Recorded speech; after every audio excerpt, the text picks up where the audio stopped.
Melati kuntum tumbuh melata, sayang merbah di pohon cemara. Assalamualaikum, mulanya kata, saya sembah pembuka bicara. Orang kata, tak kenal maka tak cinta. Nama saya Nur Ain Fatihah binti Rosmadi dari unit Bahasa Melayu 1, Ogos 2022-2027. Pada hari ini, saya akan bercerita tentang satu cerpen yang bertajuk Misteri Surat Ajaib. Jom kita dengar.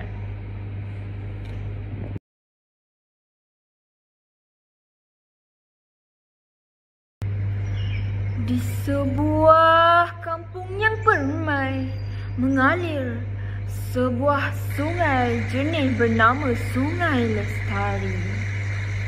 Dahulu air sungai itu berkilauan seperti kaca dan penuh dengan ikan yang berenang dengan riang. Namun sejak kebelakangan ini, sampah bertaburan di tebing dan airnya mula keruh. Penduduk kampung mula risau, tetapi tiada siapa yang tahu bagaimana hendak menyelesaikan masalah itu. Pada suatu hari, 3 sahabat baik iaitu Amir, Surya dan Kamil berjalan di tepi sungai sambil bermain kapal kertas. Tiba-tiba, mata Surya tertumpu pada sesuatu yang terapung di antara rumpun buluh. Ada surat! Jerit Surya sambil menarik sepucuk sampul surat putih yang basah sedikit. Namun, apabila dibuka, mereka hairan. Surat itu kosong. Siapa yang hantar surat yang kosong? Tanya Amir sambil menggaru kepalanya. Mungkin surat ini ada kuasa ajaib, usik Kamil sambil menggayakan lagak seorang ahli sihir. Mereka ketawa terbahak-bahak. Namun, sebaik sahaja angin bertiup, sesuatu yang pelik berlaku. Huruf-huruf mula muncul di atas kertas itu. Mata mereka membulat kerana terkejut. Wahai anak-anak kampung Lestari, jika ingin sungai kembali berseri, bersatulah kamu untuk bergotong royong dengan sepenuh hati. Maka keindahan pasti akan kembali. Mereka saling berpandangan. Mungkin ini petunjuk. Kita mesti bersihkan sungai ini, kata Surya dengan bersemangat. Tanpa berlengah, mereka berlari ke balai raya dan mengajak seluruh penduduk kampung untuk mengadakan gotong royong. Pada mulanya, ada yang enggan. Alah, kita kan sibuk, keluh Pakcik Din. Nanti sungai bersih, kita juga yang untung, pujuk Kamil. Ikan boleh balik, taklah kita makan mie segera saja. Kata Kamil sambil ketawa. Akhirnya, semua bersetuju. Keesokan harinya, mereka berkumpul di tebing sungai dengan penyapu, guni dan sarung tangan. Pakcik Din yang tadinya malas, kini paling bersemangat mengangkat guni sampah. Kanak-kanak mengutip plastik dan tin kosong, manakala orang dewasa pula mengangkat kayu-kayu hanyut. Tidak lama kemudian, air sungai mula jernih semula. Ikan-ikan kecil kembali berenang. Langit biru seakan tersenyum. Bangga melihat usaha mereka. Amir, Surya dan Kamil tersenyum bangga. Tiba-tiba, Surya teringat sesuatu. Surat tu mana? Mereka berlari ke tempat mereka meninggalkannya. Surat itu masih di sana. Tetapi, kali ini ayatnya berubah. Bersatu kita teguh, bercerai kita roboh. Teruskan perpaduan kerana ia kunci kejayaan. Mereka tersenyum. Mesti sungai yang hantar surat ni, kata Kamil dengan gaya misri. Mereka ketawa lagi. Sejak pada hari itu, gotong royong membersihkan sungai menjadi aktiviti bulanan penduduk kampung di situ. Sungai Lestari kembali cantik. Kampung mereka menjadi contoh terbaik kepada semangat perpaduan. Mereka belajar satu perkara penting, iaitu apabila bekerjasama, tiada masalah yang tidak boleh diselesaikan.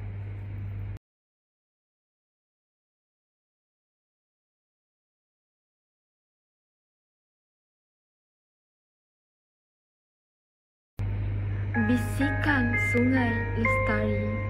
Sungai berbisik rintih sendiri. Dulu bercahaya, kini sepi. Ikan berlari entah ke mana. Sampah bertaburan, suram suasana. 3 sahabat datang kemari. Sepucuk surat timbul sendiri. Bersatu kita, sungai bersih. Jangan biarkan ia bersedih. Penduduk kampung bekerja gigih. Sungai tersenyum, alam bersih. Pesan terakhir, sungai berlagu. Jagalah aku untuk semua waktu. Sekian, terima kasih. Okey, baiklah. Jadi bagi menghasilkan karya yang menarik, elemen-elemen penting perlu ada dalam sesebuah karya. Dari segi struktur, cerpen ini menggunakan tema perpaduan dan tanggungjawab dalam menjaga alam sekitar. Ia menekankan bahawa kejayaan dapat dicapai dengan bersatu padu antara satu sama lain.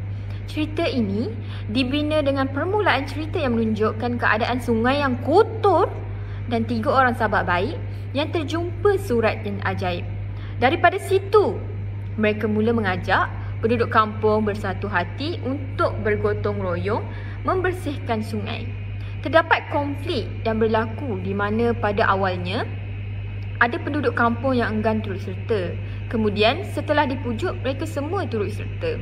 Struktur ini sangat mudah difahami oleh seorang murid kerana plot cerita yang mudah dan menarik kerana adanya surat ajaib yang boleh meningkatkan imajinasi mereka. Watak-watak yang pelbagai dalam cerita ini juga menarikkan lagi jalan cerita dan penyampaian mesej yang ingin disampaikan kepada murid. Watak 3 orang sahabat ini boleh memberi moral dan inspirasi kepada kanak-kanak yang membaca. Dari aspek gaya penulisan pula, teknik utama yang digunakan ialah teknik pemberian, teknik imbasan dan teknik tuturan. Ketiga-tiga teknik ini menghidupkan lagi suasana dalam cerita ini dan meningkatkan pemahaman pembaca terhadap perubahan yang berlaku dalam cerita. Teknik pemberian memberikan gambaran yang jelas tentang suasana dan keadaan yang dialami oleh watak-watak. Pemberian membolehkan pembaca membayangkan suasana secara lebih jelas dan merasai pengalaman yang diceritakan. Contohnya, pengarang menerangkan keadaan Sungai Lestari yang dahulunya jernih tetapi kini kotor dan dipenuhi sampah. Dahulu, air sungai itu berkilauan seperti kaca dan penuh dengan ikan yang berenang dengan riang. Namun, sejak kebelakangan ini, sampah bertaburan di tebing dan airnya mula keruh. Teknik pemberian menimbulkan imej visual yang kuat, membolehkan murid berimajinasi serta membangkitkan kesan emosi kepada pembaca melalui penggunaan bahasa yang deskriptif dan imajinatif. Selain itu, teknik imbasan juga turut digunakan bagi memberi latar belakang kepada watak atau situasi tertentu sekaligus memperjelaskan motif dan sebab sesuatu kejadian. Teknik ini membantu pembaca memahami bagaimana sesuatu keadaan berubah dari masa ke masa. Menurut Rahman Syahari, ia juga berfungsi sebagai strategi naratif yang meningkatkan ketegangan serta memberikan dimensi yang lebih kompleks kepada penceritaan. Contohnya, sebelum penduduk kampung bersetuju untuk bergotong royong membersihkan sungai, mereka teringat akan masa lalu di mana sungai itu pernah memberi sumber kehidupan yang pernah menjadi sumber kehidupan yang penting bagi mereka. Imbasan ini memperlihatkan nostalgia dan penyesalan terhadap perbuatan negatif yang berlaku akibat sikap tidak bertanggungjawab. Pengarang tidak hanya menghidupkan cerita, tapi juga mengajak pembaca untuk merenung kembali kesan tindakan mereka terhadap alam sekitar. Dalam karya ini, interaksi antara watak dapat menggerakkan jalan cerita dengan menggunakan teknik tuturan. Penggunaan perbualan antara watak memperlihatkan hubungan antara mereka. Dialog yang efektif bukan sahaja menjadikan cerita lebih hidup, tetapi juga membantu pembaca memahami pemikiran, perasaan serta motivasi setiap watak. Penggunaan dialog yang bersahaja tetapi penuh makna juga menjadikan naratif lebih hidup dan mula dihayati. Misalnya, ketika Amir, Surya dan Kamil menemui surat misteri, mereka berdialog dengan penuh keterujaan dan rasa ingin tahu. Siapa yang hantar surat kosong? Tanya Amir sambil menggaruk kepalanya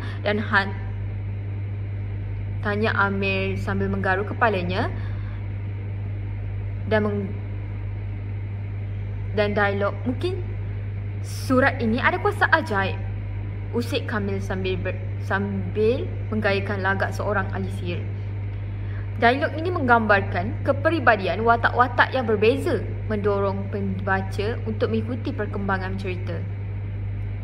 Teknik tuturan ini juga menyebabkan adanya unsur jenaka dalam cerita, menjadikan ia lebih menarik. Penyampaian konflik dalam cerita juga lebih mudah. Contohnya, ketika penduduk kampung enggan bergotong royong, "Alah, kita kan sibuk," keluh Pakcik Din. Ketiga-tiga teknik ini berjaya menghidupkan cerita serta menyampaikan mesej dengan lebih berkesan. Melalui gabungan teknik ini, cerpen ini bukan hanya menarik untuk dibaca, tetapi juga memberi kesan yang mendalam kepada pembaca mengenai kepentingan perpaduan dan pemeliharaan alam sekitar. Kesusasteraan kanak-kanak sering menggunakan medium visual sebagai elemen sokongan dalam penyampaian cerita.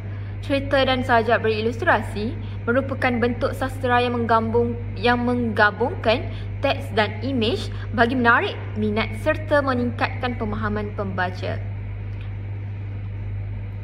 Ilustrasi dalam buku cerita bukan sekadar hiasan, tetapi turut berfungsi sebagai teks visual yang melengkap atau menambahkan makna kepada cerita. Ilustrasi ini juga mempunyai dimensi naratif sendiri yang membawa mesej budaya dan sosial. Ilustrasi yang menarik dengan warna yang sesuai untuk pembaca kanak-kanak juga memberi kesan penggunaan ilustrasi yang mendalam terhadap pembaca. Kesannya, cerita itu dapat memperluaskan daya imajinasi kanak-kanak. Bagi murid yang kurang menguasai kemahiran membaca, penggunaan ilustrasi ini membantu mereka dalam memahami cerita. Ilustrasi berfungsi sebagai alat pembelajaran yang membantu literasi awal. Ilustrasi ini penting kerana ia bertindak sebagai struktur naratif yang menyokong jalan cerita. Sajak juga menggunakan teknik tertentu bagi memberi kesan emosi dan pemahaman kepada pembaca.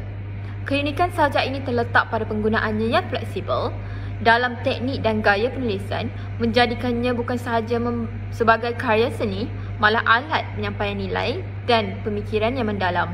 Teknik yang digunakan dalam sajak ini ialah teknik gambaran. Penulis memberikan gambaran yang kuat serta membangkitkan emosi pembaca melalui penggunaan bahasa yang deskriptif. Contohnya, Sungai berbisa kerintis sendiri, dulu bercahaya kini sepi. Teknik ini berperanan penting dalam mempengaruhi persepsi dan emosi pembaca. Teknik personifikasi juga turut digunakan untuk memberikan sifat manusia kepada objek atau elemen alam, menjadikannya penyampaian mesej lebih berkesan dan bersifat emotif. Sungai tersenyum alam bersih memperlihatkan bagaimana sungai digambarkan seolah-olah mempunyai perasaan dan menzahirkan kegembiraan apabila ia kembali bersih. Teknik ini bukan sahaja meningkatkan daya ekspresif sesebuah sajak, tapi juga mencetuskan kesedaran pembaca terhadap peranan mereka dalam menjaga alam sekitar. Dalam aspek gaya penulisan pula, sajak ini mengadaptasi gaya bahasa naratif yang memperkenalkan unsur cerita dengan watak dan peristiwa tertentu, membentuk kesinambungan antara bait-bait sajak. Selain itu, gaya bahasa deskriptif juga turut digunakan untuk memberi gambaran terperinci tentang sesuatu perasaan, tentang situasi atau perasaan dalam sajak. Misalnya, sampah bertaburan suram suasana. Pemilihan kata itu menimbulkan kesedaran pembaca terhadap realiti yang digambarkan. Penggunaan teknik dan gaya bahasa ini menghidupkan sajak serta membantu dalam penyampaian mesej dalam sajak. Dengan penerapan teknik dan gaya yang efektif, sajak bukan sahaja menjadi medium ekspresi kreatif, tapi juga alat komunikasi yang berkesan dalam penyampaian idea, emosi dan nilai kepada masyarakat. Kesimpulannya, kesusasteraan kanak-kanak khususnya cerpen dan sajak bukan sekadar hiburan semata-mata, tapi juga medium penting dalam pembentukan pemikiran, emosi dan nilai moral pembaca muda. Melalui teknik penceritaan seperti pembelian, imbasan dan tuturan, cerita menjadi lebih hidup dan berkesan dalam menyampaikan mesej yang bermakna. Selain itu, penggunaan ilustrasi dalam karya berilustrasi turut memperkukuh pemahaman serta merangsang imajinasi kanak-kanak. Dengan penerapan gaya bahasa yang kreatif dan teknik penceritaan yang berkesan, kesusasteraan kanak-kanak dapat menjadi alat pendidikan yang mampu menyemai nilai murni serta kesedaran sosial dalam diri generasi muda.